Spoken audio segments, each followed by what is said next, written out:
The observation deck of Nexus Station buzzed with quiet activity as dozens of alien species went about their daily business. Tall, blue-skinned ethereals glided past with their massive heads pulsing with bioelectric patterns. Heavy-set Drachnari stomped through corridors in their battle armor, their reptilian faces always twisted in permanent scowls. Ancient Vorthak floated in their environmental suits, their crystalline bodies catching the artificial light. Ambassador David Wells pressed his face against the viewing port, watching Earth's yellow sun shine in the distance. After 3 months of preparation and a 6-week journey through hyperspace, he had finally arrived at the heart of galactic civilization. The irony was not lost on him that humanity's first official contact with alien life was happening in a sterile space station rather than the dramatic planetary meetings that science fiction had always promised. Remarkable, is it not? The voice belonged to mind singer Yal, one of the ethereal representatives. Her translator made her thoughts sound musical, though David suspected the actual communication was far more complex. To think that your species has progressed from primitive tool use to space travel in such a short time, most impressive for such a young race. David turned and offered what he hoped was an appropriately humble smile. We've been very lucky to learn so much so quickly. Lucky indeed. Yal's head tendrils shifted color from blue to pale green. Though I must confess, your species presents quite a puzzle.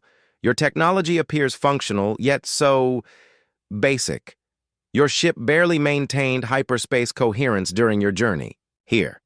Your communication systems are centuries behind standard galactic protocols. We're still learning, David replied, keeping his voice steady. The comment about their ship's performance stung because it was partially true. Humanity had deliberately used older, simpler technology for this first contact. Better to appear primitive than reveal their true capabilities too early.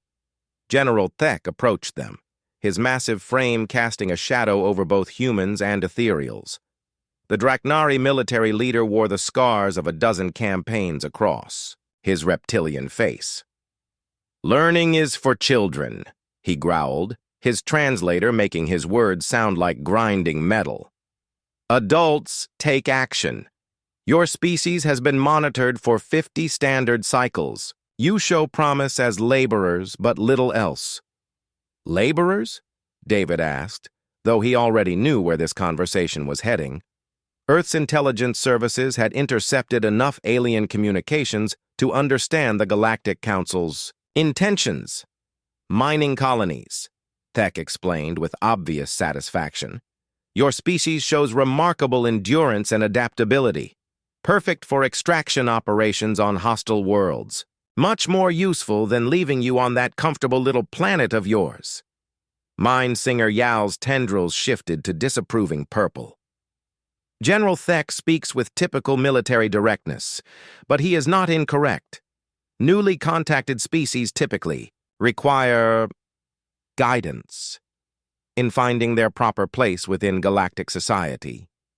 Few are suited for full citizenship immediately. David nodded thoughtfully, playing his part as the confused primitive. "And what would full citizenship require?" "Technological advancement beyond your current level," Yal replied. "Cultural sophistication that demonstrates peaceful intentions, military capability sufficient for self-defense, economic contributions that benefit the greater galactic community. Standard requirements that most species take centuries to achieve, if they achieve them at all." Before David could respond, the corridor filled with an otherworldly harmonic resonance that made the metal walls vibrate. Elder Kronos of the Vorthak had arrived. The ancient being floated in his protective sphere, his crystalline body refracting light in hypnotic patterns. He was old when the Drachnari first achieved spaceflight, ancient when the ethereals developed their mental enhancement technology. Humans, Kronos spoke directly into their minds, bypassing the need for translation. His mental voice felt like ice water in David's thoughts. "I have observed your species since your first crude radio transmissions. You are adequate, nothing more." The casual dismissal carried the weight of millennia. David forced himself to appear appropriately intimidated while fighting down a surge of anger. Adequate. If only the ancient alien knew what humanity had accomplished in the decades since those first radio signals. "We appreciate the Council's attention," David replied diplomatically. "We hope to prove ourselves worthy of whatever role you deem appropriate." "Roles are not chosen," General Thek rumbled. "They are assigned based on capability and necessity. Your world possesses useful resources. Your people show sufficient intelligence for complex tasks. Your biological requirements are easily met. This makes you suitable for colonial expansion projects." "Colonial expansion?" David asked. Mind Singer Yal's tendrils brightened a cheerful yellow. "New worlds require development before more advanced species can utilize them properly. Atmospheric? Processors must be built and maintained. Mineral extraction requires constant supervision. Hazardous environment testing needs expendable subjects. Your species would serve admirably in such roles." The word expendable hung in the air like a poison cloud. David maintained his expression of innocent curiosity while mentally cataloging every insult, every assumption, every casual dismissal of human worth. They thought humanity was just another primitive species to be exploited and discarded. "Of course," Yal continued, "such service comes with considerable benefits. Protection from hostile species, access to basic medical technology, guaranteed food and shelter. Many species consider it quite generous." "Most species," Elder Kronos added, his mental voice carrying ancient weariness, "accept such arrangements gratefully. The alternative is typically unpleasant." David looked around the observation deck at the casual displays of advanced technology and casual arrogance. Ships that could cross the galaxy in weeks. Weapons that could sterilize planets. Defensive. Systems that had kept these species safe for millennia. They were offering humanity slavery with benefits, convinced that primitive Earth had no choice but to accept. "This is certainly a lot to consider," David said carefully. "Would it be possible for me to communicate with Earth before making any commitments? My government will want to discuss these generous offers thoroughly." General Thek's laugh sounded like grinding stone. "Discuss? With whom? Your leaders understand nothing of galactic realities. But yes, you may have your discussion. 3 standard. Days should be sufficient for even primitive minds to grasp the obvious." "Most thoughtful," Elder Kronos agreed. "Though I suspect the outcome is predetermined. Reality has a way of making choices clear to even the most stubborn species." As the 3 alien representatives departed, David remained at the observation port, staring out at the stars. They thought they had humanity figured out. Primitive technology, limited intelligence, no real choices. They were about to discover just how wrong assumptions could be. He touched the small communication device hidden in his jacket pocket. Dr. Rodriguez and her team would be very interested to hear about this conversation. General Torres would want a full tactical assessment. And back on Earth, final preparations for the Prometheus project would already be underway. Let the aliens think humanity was primitive and helpless. Let them make their assumptions and prepare their slavery contracts. In 3 days, they would get their answer, just not the one they were expecting. Dr. Ana Rodriguez wiped sweat from her forehead as she examined the alien power core for the 100th time that week. Deep beneath the Rocky Mountains, Laboratory Complex 7 housed humanity's most ambitious reverse engineering project. What the Galactic Council believed to be impossible was happening in dozens of hidden facilities across Earth. Power output is holding steady at 97% of original specifications, her assistant Tom called out from across the lab. The hybrid fusion matrix is actually more stable than the original Draknari design. Anna smiled grimly. The aliens thought humans were technologically primitive because they judged everything by their own standards. What they failed to understand was that human engineering followed different principles entirely. Where alien technology relied on exotic materials and complex manufacturing processes, humans had learned to achieve the same results with simpler, more robust solutions. The power core humming in front of her was proof of that philosophy. Built from crashed scout ship components and human innovation, it outperformed the original in every measurable way. More efficient, easier to maintain, and significantly more powerful. The aliens had designed their technology for their own mindset. Humans had redesigned it for human thinking. Dr. Rodriguez? The intercom crackled with General Torres's voice. We need you in Conference Room Alpha immediately. Anna sealed the power core chamber and made her way through the underground complex. The past 18 months had transformed the facility from a simple research station into the nerve center of humanity's greatest gamble. When the first alien scout ships had crashed on Earth 12 years ago, most governments had wanted to announce the discovery immediately.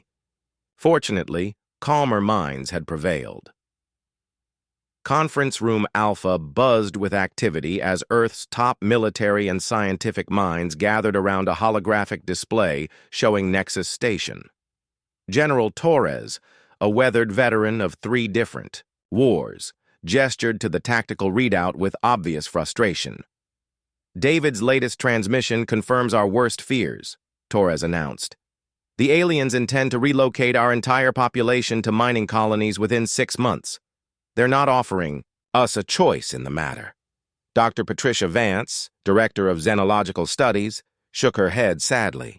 The cultural analysis is even more disturbing. This isn't unusual for them. According to our intercepted communications, they've relocated 47 species in the past 2,000 years. Only 12 of those species still exist as independent entities. What happened to the others? Asked Captain Lisa Chang. The young officer commanded humanity's first generation of advanced spacecraft, though the aliens remained completely unaware of their existence.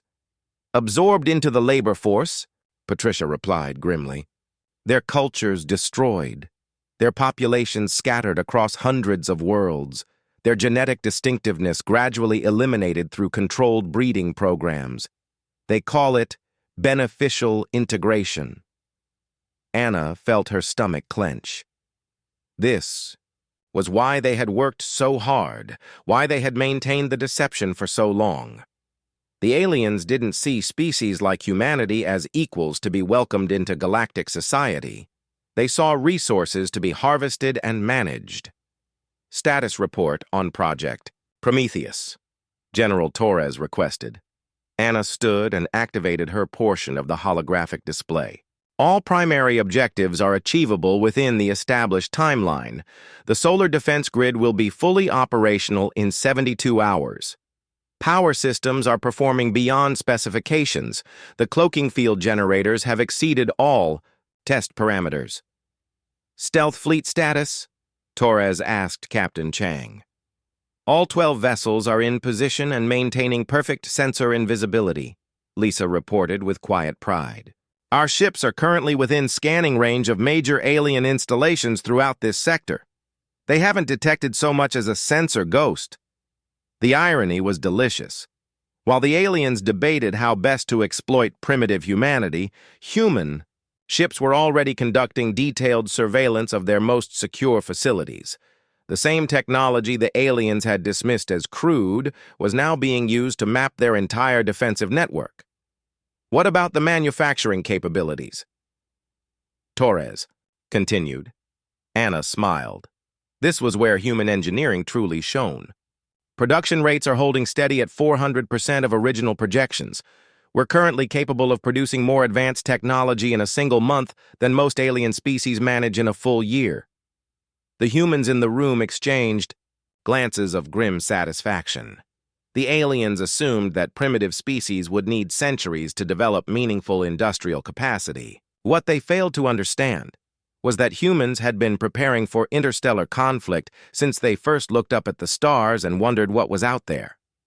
The psychological profiles concern me, Patricia interjected. These aliens have been the dominant powers in this region of space for millennia. They've never encountered meaningful resistance from a supposedly primitive species. Their tactical thinking is extremely rigid. Good, General Torres replied. Rigid thinking creates predictable responses.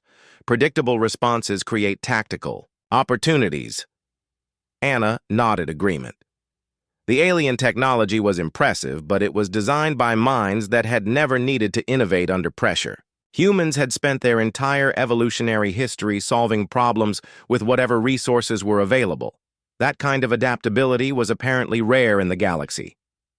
There's something else, Patricia continued. Our linguistic analysis of intercepted communications suggests that the aliens genuinely believe they're helping us. They see forced relocation and cultural destruction as beneficial guidance. They think they're saving us from ourselves. The room fell silent as the implications sank in. The aliens weren't evil in any human sense. They were paternalistic, convinced of their own superiority, and absolutely certain that they knew what was best for every other species in the galaxy. In some ways, that made them more dangerous than simple conquerors. How long until David needs? Our answer? Torres asked. 48 hours, Anna replied, and the aliens are expecting complete submission. According to their historical patterns, species that attempt to negotiate or delay are subjected to immediate military intervention. Captain Chang leaned forward intently. Speaking of military intervention, our deep space sensors have detected a Draknari fleet massing near the edge of the solar system. 57 ships, including 4 dreadnoughts. They're maintaining position, just outside our detection range. Or what they think is our detection range, Anna corrected with a slight smile. They have no idea that our sensor network extends twice as far as their own. General Torres studied the tactical display with professional interest. Standard intimidation tactics show overwhelming force to discourage resistance. The question is whether they intend to actually use those ships. They will, Patricia said with certainty. If David refuses their offer, they'll interpret it as dangerous defiance. Defiant species get eliminated before they can become threats. Anna felt a familiar mixture of fear and anticipation. Everything humanity had worked for over the past decade was about to be put to the ultimate test. Either their technology would prove superior to alien engineering, or Earth would become another footnote in the Galactic Council's expansion records. Final system checks begin in 6 hours, she announced. I recommend all department heads return to their stations and prepare for implementation. As the meeting dispersed, Anna remained behind with General Torres. The old soldier was staring at the tactical display with the expression of a man who had made difficult decisions before. You think we can actually pull this off? He asked quietly. Anna looked at the readouts showing human technology that surpassed alien engineering in every meaningful category. Ships that could outfight anything in the alien arsenal. Defensive systems that would make Earth impregnable. Manufacturing capabilities that could sustain a prolonged conflict. The technology will work, she replied. The question is whether we're ready to live with the consequences. Once we reveal what humanity is really capable of, there's no going back to being the harmless primitives they think we are. Torres nodded grimly. Better to be feared and free than safe and enslaved. Besides, they were never going to let us remain harmless anyway. They just wanted to make sure we were properly controlled first. In 48 hours, the Galactic Council would learn that controlling humanity was significantly more difficult than they had assumed. Captain Lisa Chang floated weightlessly in the command center of the stealth ship Guardian, watching alien fleet movements on her tactical display with growing amusement. The Draknari vessels were positioning themselves according to textbook, military doctrine, creating what their commanders undoubtedly believed was an impenetrable blockade around Earth's solar system.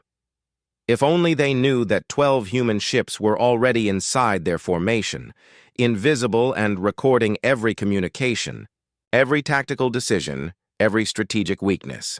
Ma'am, we're receiving movement orders from command, her communications officer reported. All stealth vessels are to take final positions within the next 6 hours. Lisa nodded, though part of her wished they could continue observing the aliens indefinitely. Their tactical conversations were fascinating in their casual arrogance. The Draknari commanders were discussing human defensive capabilities the way veterinarians might discuss a sick pet's resistance to treatment. Annoying, but ultimately irrelevant. "Set course for grid reference Tango 7, she ordered. "Minimal engine output. Let's not give our new friends any reason to think their sensors are malfunctioning." As Guardian glided silently through space, Lisa reflected on the strange journey that had brought her to this moment. 5 years ago, she had been piloting experimental aircraft for the Air Force. Today, she was commanding technology that made those jets look like paper airplanes. The learning curve had been steep, but humans were remarkably adaptable when their survival depended on it. The irony was that human adaptability was exactly what the aliens had dismissed as primitive behavior. They saw human willingness to modify existing technology as a sign of inferior engineering capability. What they failed to understand was that adaptation was humanity's greatest strength, not a weakness to be corrected.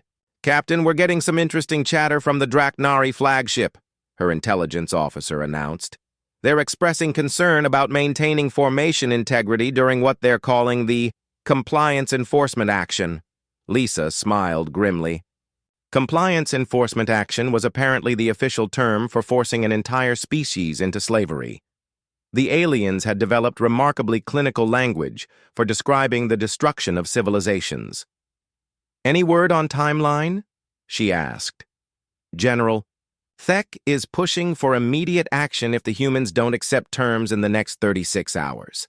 He's arguing that delay gives primitive species time to develop dangerous delusions about resistance."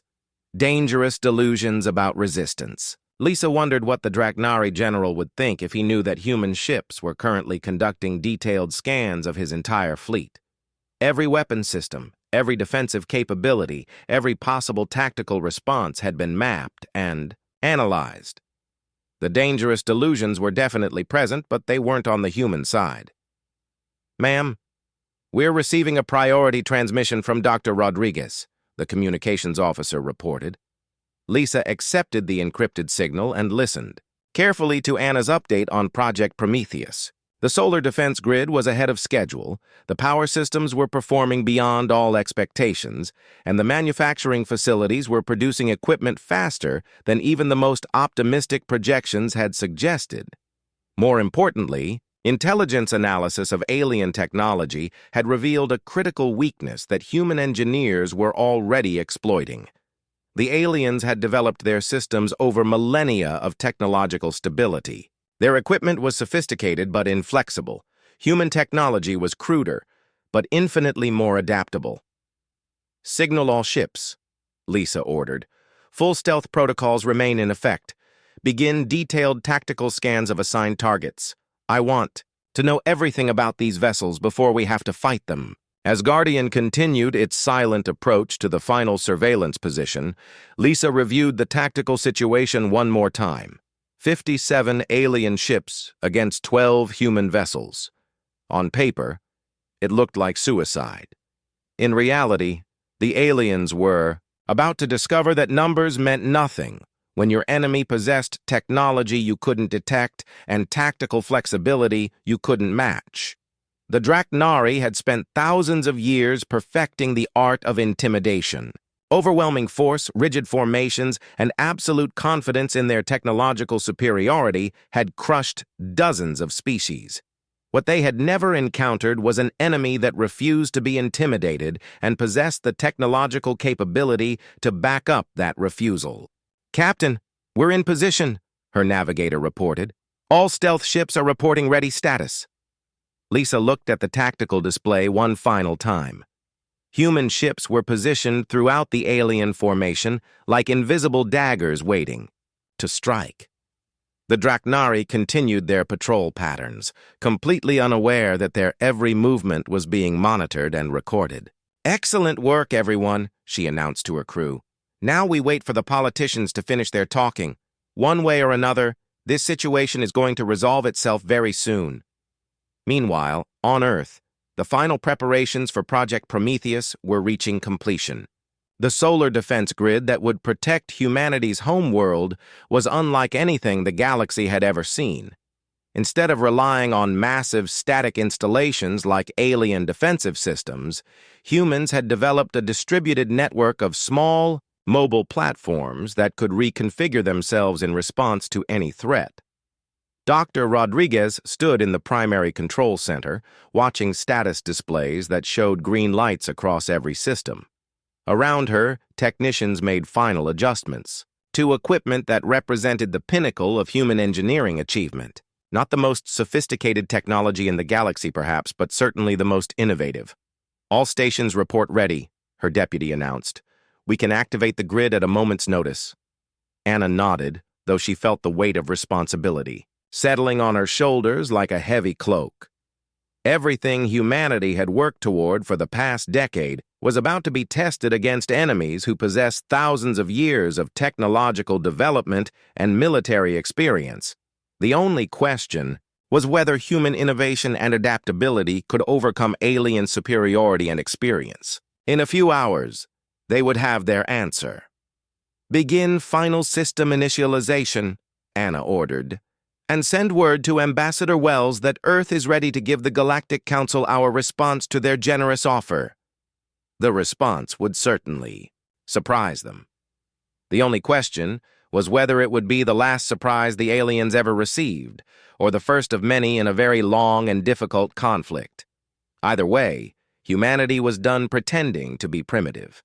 The galaxy was about to meet the real human race and discover that some species were far more dangerous when they were underestimated than when they were properly feared. The moment of truth was finally at hand.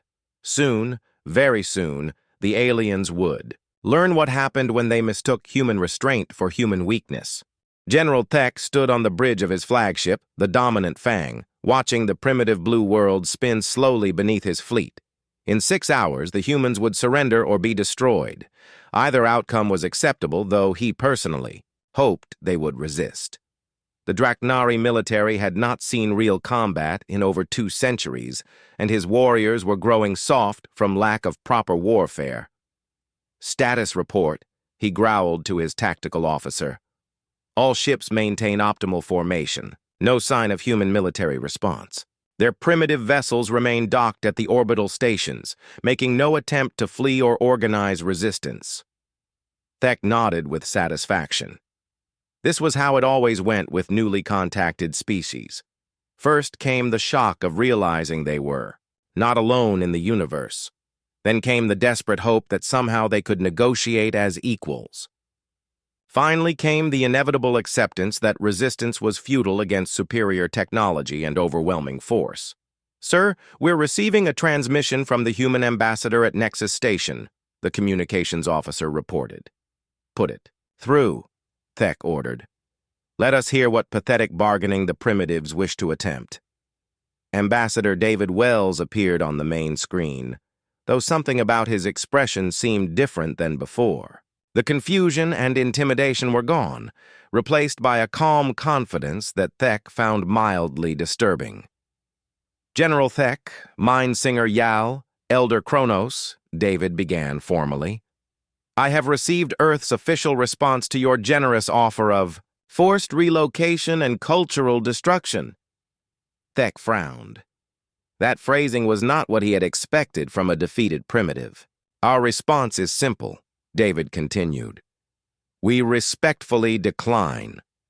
The bridge of Dominant Fang erupted in surprised muttering. Elder Kronos' mental voice cut through the chatter like a blade of ice. "Impossible. No primitive species has ever refused council guidance. They lack the capability for meaningful resistance." David's smile was polite but somehow predatory. "With respect, Elder Kronos, you may want to reconsider your assumptions about human capabilities." Before anyone could respond, every alarm on every ship in the Draknari fleet began screaming simultaneously. "Sensor anomalies throughout the formation!" the tactical officer shouted. "Multiple contacts appearing from nowhere. Sir, there are ships inside our defensive perimeter." Thek spun toward his displays, watching in disbelief as 12 unknown vessels materialized on his screens. They had appeared instantly, without any of the warning signs that should accompany. Ships dropping out of hyperspace or deactivating cloaking devices. "Where did they come from?" he demanded. "Unknown, sir. They're using technology our sensors can't properly identify. And, sir, they're human ships. Impossible." Thek studied the tactical readouts with growing alarm. The human vessels were smaller than Draknari warships, but their energy signatures were unlike anything in the galactic databases. Moreover, they were positioned perfectly to target critical systems throughout his formation. "This is Captain Chang of the Human Defense Force," a new voice announced over all communication channels. "Draknari fleet, you are ordered to withdraw from this system immediately. You have 30 seconds to begin moving, or you will be fired." Upon. Thek's shock transformed into rage. No primitive species had ever dared to threaten the Draknari military. "Open fire on all human vessels," he commanded. "Show these primitives the price of defiance." The Draknari fleet opened fire with everything they had. Plasma cannons, antimatter torpedoes, and graviton beam weapons unleashed enough destructive force to sterilize a planet. The space around the human ships lit up with explosions and energy discharges that should have vaporized anything within 1,000 kilometers. When the weapons fire cleared, all 12 human ships remained completely undamaged. "Impossible," Thek whispered. "Your weapons are ineffective against our defensive systems," Captain Chang announced calmly. "You now have 15 seconds to begin withdrawing." Thek watched his tactical displays in growing horror. Not only had human defenses completely negated his fleet's attack, but the human ships were now targeting his vessels with unprecedented precision. Weapon systems throughout his formation were being systematically disabled by energy beams that cut through Draknari armor like it was paper. "Sir, we're losing primary weapons on all ships," his tactical officer reported. "Their targeting is impossibly accurate. They're hitting critical systems we didn't even know were vulnerable." Before Thek could respond, his attention was drawn to another impossible sight. The Earth itself was beginning to change. A shimmering energy barrier was forming around the entire planet, growing stronger and more visible with each passing second. "What is that?" he demanded. Mind Singer Yal's mental voice reached them from Nexus Station, filled with amazement and fear. "It's a planetary defense grid unlike anything in our records. The energy output is extraordinary. They're turning their entire world into a fortress." Ambassador David's image reappeared on Thek's screen. "General, I should mention that Earth's defensive capabilities extend throughout this solar system. Your ships are currently surrounded by weapons platforms that could destroy your entire fleet in approximately 47 seconds. However, we prefer to resolve this situation peacefully." "Peaceful?" Thek snarled. "You dare threaten the Draknari Empire?" "We're not threatening anyone," David replied. "We're simply declining your offer of enslavement and requesting that you leave our territory. The choice of whether this situation becomes violent is entirely yours." Thek looked at his displays again. Half his fleet's weapons were offline. Human ships were maneuvering through his formation at will, apparently immune to his most powerful weapons. And according to his sensors, there were now hundreds of additional human installations throughout the solar system, all targeting his fleet with weapons of unknown capability. "This is impossible," he repeated. "Your species is primitive. Your technology is centuries behind galactic standards." David's smile was genuinely amused now. "General, you've been observing humanity for 50 years. Did you really think we were showing you everything we were capable of?" The implications hit Thek like a physical blow. The humans had been deceiving them, deliberately appearing primitive while secretly developing advanced technology. The crashed scout ships that had supposedly gone unnoticed. The crude communication attempts that had seemed so charmingly backward. All of it had been a carefully orchestrated deception. "You've been watching us," he realized. "Learning from you," David corrected. "Studying your technology, your tactics, your assumptions about primitive species." We've been preparing for this conversation for quite some time. Elder Kronos' mental voice cut through the communication channels, filled with something Thek had never heard from the ancient being before: uncertainty. This is unprecedented. No species has ever successfully concealed such technological advancement. Your deception spans decades. Our preparation spans decades, David corrected. We knew this moment would come eventually. We decided it was better to be ready. Thek watched his tactical displays as more human installations came online throughout the solar system. Weapons platforms, sensor networks, and defensive installations that turned the entire region into an impregnable fortress. His fleet was not just outnumbered. They were completely surrounded and outgunned by technology they couldn't match. "What do you want?" he asked finally. "Simple," David replied. "We want to be left alone to develop as we choose. We want the Galactic Council to recognize human sovereignty over this system. And we want an end to the practice of forcibly relocating primitive species to labor colonies. That last demand is impossible," Mind Singer Yal interjected.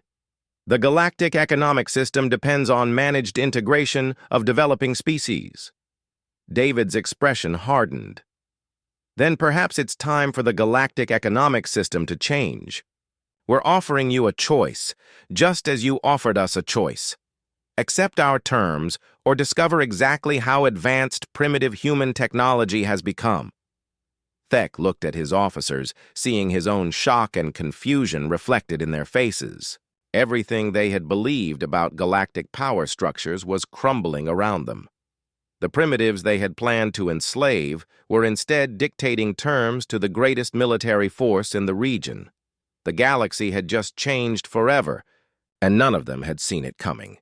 The Grand Assembly Hall of Nexus Station had never hosted an emergency session quite like this one. Representatives from every major galactic power sat in stunned silence as they watched the tactical displays showing human ships patrolling their own star systems. The impossible had happened.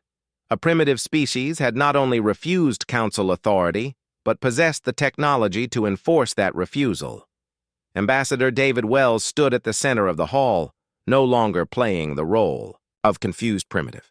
His bearing was confident, his voice clear and strong as he addressed the assembled aliens who had planned to enslave his species just hours before.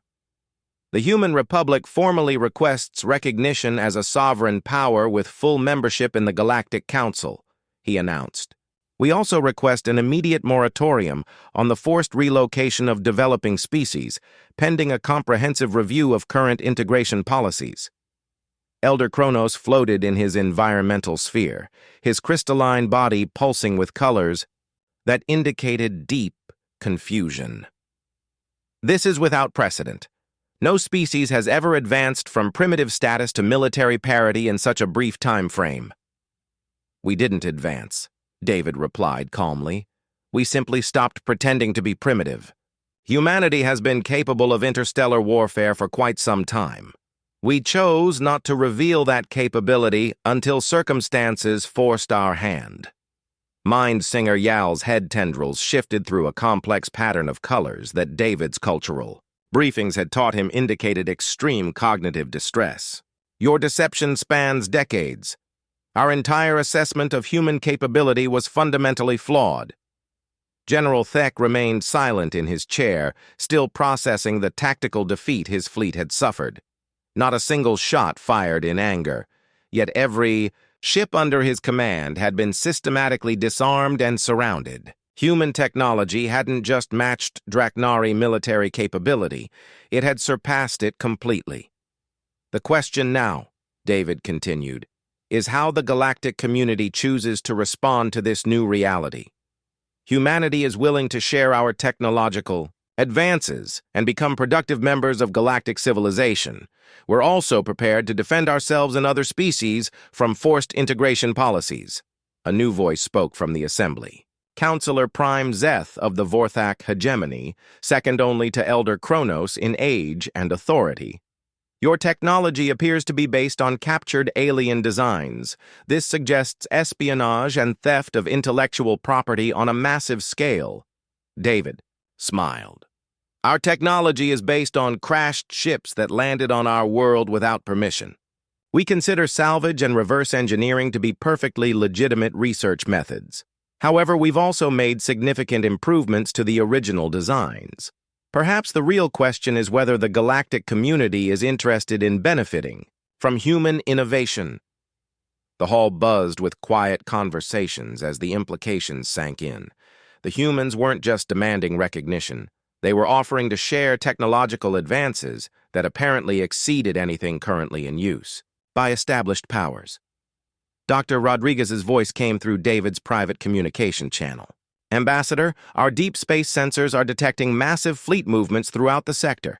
Every major power is mobilizing their military forces. David nodded slightly, having expected this response. Fear and uncertainty always led to military posturing. How many ships total? Conservative estimate, over 3,000 vessels converging on this region. They're preparing for the possibility of a major conflict. And our status? All defense systems remain at full readiness. Manufacturing. Facilities are operating at maximum capacity. If they want to fight, we can give them one they'll never forget. David closed the private channel and addressed the assembly again. I'm aware that several council members are mobilizing military forces in response to recent events. Humanity views this as an understandable precaution, but we want to make our position absolutely clear. The hall fell silent as every alien representative focused on his words. We have no territorial ambitions beyond our own solar system. We have no desire to conquer or dominate other species. We simply refuse to be conquered or dominated ourselves. If the Galactic Council can accept those terms, we look forward to a productive relationship. If not, then we're prepared to defend our independence indefinitely. The silence stretched for several long moments before Counselor Prime Zeth spoke again. You claim to have no territorial ambitions, yet your ships are currently conducting surveillance operations throughout Council space. How do we interpret this apparent contradiction? David had been waiting for this question. Our ships are gathering intelligence on potential threats to human security. Given that this council was planning to forcibly relocate our entire population, we felt such precautions were necessary. However, we're prepared to withdraw our surveillance operations as part of a broader peace agreement. General Thek finally found his voice. What assurances can you provide that human technology will not be used against council members? The same assurances you've provided to each other for the past several millennia, David replied. Mutual, deterrence, diplomatic relations, and the understanding that unprovoked aggression benefits no one. Humanity is willing to sign non-aggression treaties with any council member that recognizes our sovereignty. Mindsinger Yal's tendrils had shifted to a deep purple that indicated intense concentration. Your technological capabilities appear to exceed our own in several critical areas. This creates a significant power imbalance that threatens established galactic stability. David nodded thoughtfully. That's a valid concern. However, I would point out that the previous power balance was based on the systematic exploitation of developing species. Perhaps it's time to consider whether that system was truly stable or simply convenient for those who benefited from it. Elder Kronos pulsed with golden light, a sign of ancient memories being accessed. In my long existence, I have witnessed the rise and fall of dozens of galactic powers. None have emerged as suddenly or completely as humanity has today. This suggests either exceptional capability or exceptional deception. Both, David admitted freely. We've been exceptionally capable of exceptional deception. The question is whether the Council prefers to deal with honest humans or continue believing comfortable lies about primitive species. A new voice entered the conversation. Fleet Admiral Crix of the Ethereal Defense Forces spoke with the clinical precision typical of his species. Our tactical analysis suggests that human military technology represents a paradigm shift in galactic warfare. Traditional defensive strategies appear to be obsolete against your capabilities. Only if you insist on treating us as enemies, David replied. Humanity is offering partnership, not conquest. We're willing to share defensive technologies that could benefit everyone, but only within the context of mutual respect and recognition. The hall erupted in heated discussions as the various species debated among themselves. David waited patiently, knowing that fear and greed would ultimately give way to practical considerations. The aliens were beginning to understand that they had two choices: accept humanity as an equal partner or face the possibility of a conflict they couldn't win. Dr. Rodriguez's voice came through his communication channel again. Ambassador, we're receiving interesting signals from the approaching fleets. Several ethereal commanders are requesting detailed specifications on our defensive technologies. The Vorthak hegemony is asking about trade agreements. Even some of the Draknari ships are expressing interest in non-aggression pacts. David smiled. Fear was giving way to curiosity, and curiosity was giving way to opportunity. The galaxy was full of intelligent species who could recognize a beneficial arrangement when they saw one.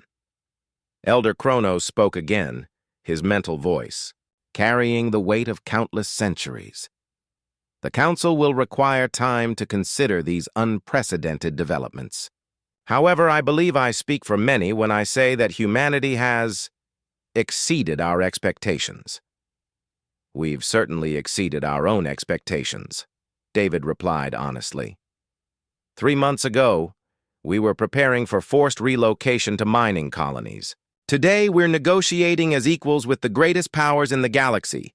It's been quite a learning experience. General Thek stood slowly, his massive frame casting shadows across the assembly floor. I have one final question, Ambassador Wells. If humanity possessed such advanced capabilities, why reveal them now? Why not continue the deception and develop even greater advantages? David considered the question carefully before answering. Because deception has costs, General. It prevents genuine cooperation and mutual understanding. We revealed our capabilities because we prefer honest relationships to comfortable lies. The galaxy is large enough for all of us to prosper, but only if we treat each other with respect. Mind Singer Yal's tendrils shifted to bright blue, indicating newfound understanding. You're suggesting that the forced integration policies have prevented the Council from benefiting from the innovations of developing species. I'm suggesting that enslaving potential partners is bad business, David replied bluntly. How many technological breakthroughs have been lost because innovative species were reduced to manual laborers? How many cultural insights have been destroyed because diversity was seen as a problem to be managed rather than a resource to be valued? The questions hung in the air like challenges to everything the Galactic Council had believed about civilization and progress. Around the hall, alien representatives began reassessing not just humanity's place in galactic society, but the fundamental assumptions that had guided their policies for millennia. Elder Kronos pulsed with deep amber light, the color of profound contemplation. Perhaps it is time for the Council to evolve its understanding of what constitutes civilization. David nodded. Humanity looks forward to being part of that evolution. Together, we might discover that the galaxy is far more interesting when everyone has the freedom to reach their full potential. As the session concluded and representatives began filing out to consult with their respective governments, David remained behind to watch Earth's sun shining through the station's observation ports.